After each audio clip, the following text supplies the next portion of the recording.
Hello, good evening, ESDL fans. This is Abay Schroeder of ESDL, and we have here the ASDL Season 4 champions of 14 under category, the New Ormoc City National High School Eagles. So let's start with the MVP, si Sir Sacro. So, dalo sa may nasulti mo sa imong experience sa pag-appeal diri sa ESDL.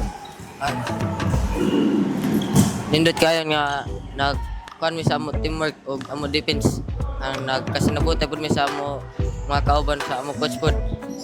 Okay.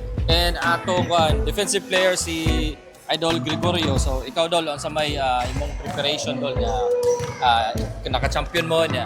Ikaw pod ang nakakuha sa defensive player of the league. Parang maniguro lang sa practice niya sa defense mo yan, sa trap niya. Sa mga coach niya. Salamat mi sa SDL nga palig. Okay. So coach, congratulations coach, and first time nung naka-appeal sa 14 under and nakakuha din mo championship.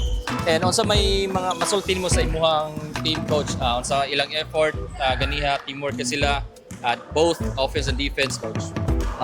Una-una pasalamat sa Ginoo nga successful ang event nga natima nga upside nga istorya sa team worth it ang ilakago tanan sakripisyo nga mga buhat sa training tanan nagpunga ra gyud tanan. Okay coach, napakay coach, gusto i-shout out sa mata coach. Shout out ko sa Ginoo nga nag-guide na mga ri.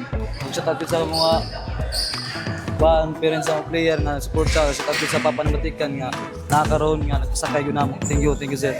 Okay, sige coach. Thank you coach. And Dol, kisay mo ganahan i-kuan Dol, shout out o pasalamatan. Shoutout ko sa team namo City High ug amo coach. Ako magpapa sa suporta ug parents sa mga kauban niya. Shoutout pod ko sa Turning Point Super King ug One Punch Champ niya. Salamat po kayo sa Ginoo nga naghatag ug kusog mga kadaog mi. Shoutout po sa akong Okay, ikaw Dol, mo i-shout out pasalamatan Dol. Salamat sa Ginoo niya sa akong mga parents nga nagkuhan niya. Pasalamat po ni Ma'am Arkisa sa City High o ka-coach niya sa akong mga classmate. Nakiyapas coach, mo i-shout out coach. Shout out ko ni Ma'am Marquesa nga nag-guide yun namo. Sugod pa lang. Wa siya wa pongari. Thank you ma'am. Okay, sige coach, and congratulations your ESDL Season 4 champions, New Ormoc City National High School Eagles. Thank you.